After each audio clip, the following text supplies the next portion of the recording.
Hello, this is patent attorney Tran at patentpc.com. First, IP is about leverage, not about paperwork. IP isn't just a filing exercise, it's a business weapon. It protects your market share, blocks competitors, increases valuation, and strengthens your negotiation position when you license your invention. So inventors who treat IP as an afterthought lose leverage they never get back. So think of IP as an arm that leverages your invention. Second, patents protect how something works. So a patent gives you the right to exclude others from making, using, or selling this particular device or invention of yours. It protects mechanisms, systems, algorithm, or software, and technical improvements, not ideas in the abstract. So in the old days, Amazon filed for a patent that says it's a one-click ordering system. So that's an abstract idea. And 20 years ago, they were able to get that. And Apple and other companies had to pay royalties for that idea. And of course, there was an industry uproar. The Patent Office now blocks abstract ideas from being patented in the US. And that's the same issue in Europe as well. The key rule is you need to deal with how it works. And if you can't explain how it works in detail, then you can't patent it. Next is public disclosure.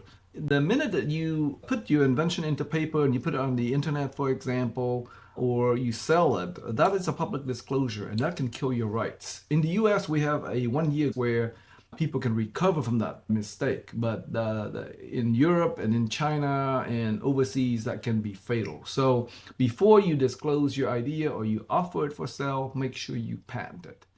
And ultimately, if you want to do that at a low cost, you might want to file a provisional application. But if you're ready to go with the idea, then file a non-provisional because it gets you examined much earlier. Number 4 is not everything is patentable. To be patentable, the invention has to be novel, non-obvious, useful, and described fully so that somebody's skill can implement it. Software and AI are definitely patentable subject matter, but only when you frame as a technical improvement, not as a business method. Number 5, a patent is only as strong as its claims. So when you review the application, the description details how it works, but the claim is really the legally important section on the coverage of the invention. In general, a longer claim means you have a narrower invention, but sometimes a narrower claim might be very good. Let's say if you had a very specific claim to GPT, even if it's narrow, it's still very useful because it covers a wide breadth of commercial activities on AI transformer technology, as an example, right? So as inventors, you should understand independent versus dependent claim strategies to give you the maximum protection and how claims map to real-world infringement. And of course, there's a mirror to that, how claims can avoid prior art. What is the one feature you have that the prior art doesn't have? So the proper claim scope is always a balance between the infringement and the prior art. The next point, number 6, is that you need a global patent strategy early. Why is this important? Once you file it, you're going to have to figure out where you're selling it to. And so wherever you sell it to outside the US, you have a 1 year grace period to a patent in that country. So after you file in the US, within 1 year, you need to decide what countries you're going to. And so that means you need to sit back and think through about your customers. If you're a consumer product, then definitely the traditional Europe, China, Japan, the big industrial countries, that block would make sense. Now, for example, if you happen to be serving a very narrow niche market, let's say in farming, you would want to focus only in countries where there's a lot of farm operations are done. You don't care about consumer countries because they're not farmers. So think through your global patent protection strategy because that's going to ultimately affect your bottom line. These patents are expensive, right? 7, the IP ownership must be clean. So you need to make sure that your employment agreement with your employees and your contractor agreements clearly spell out that you own all their rights. And then you need to record those assignments with the patent office.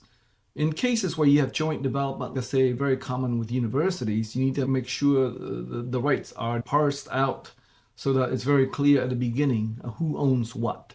A messy chain of title can kill the deal's funding or enforcement, so make sure that you own the IP. Number 8, trade secrets are often more valuable than patents. Not everything should be patented. Some inventions are better protected as a proprietary algorithm, a manufacturing process, data sets, custom models, or internal tool.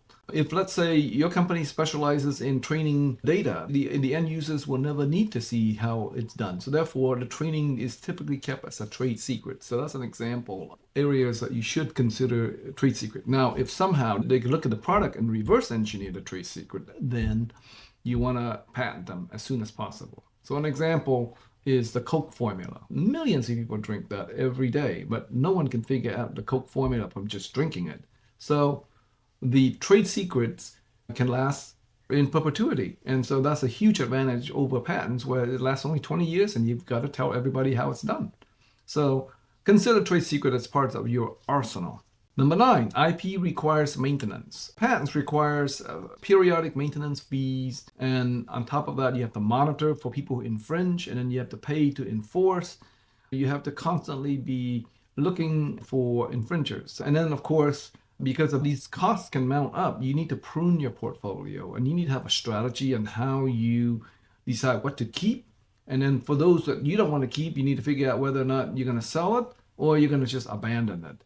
The patent process is ongoing and it requires maintenance. And a patent that you don't enforce is just a frame certificate. So think of it that way.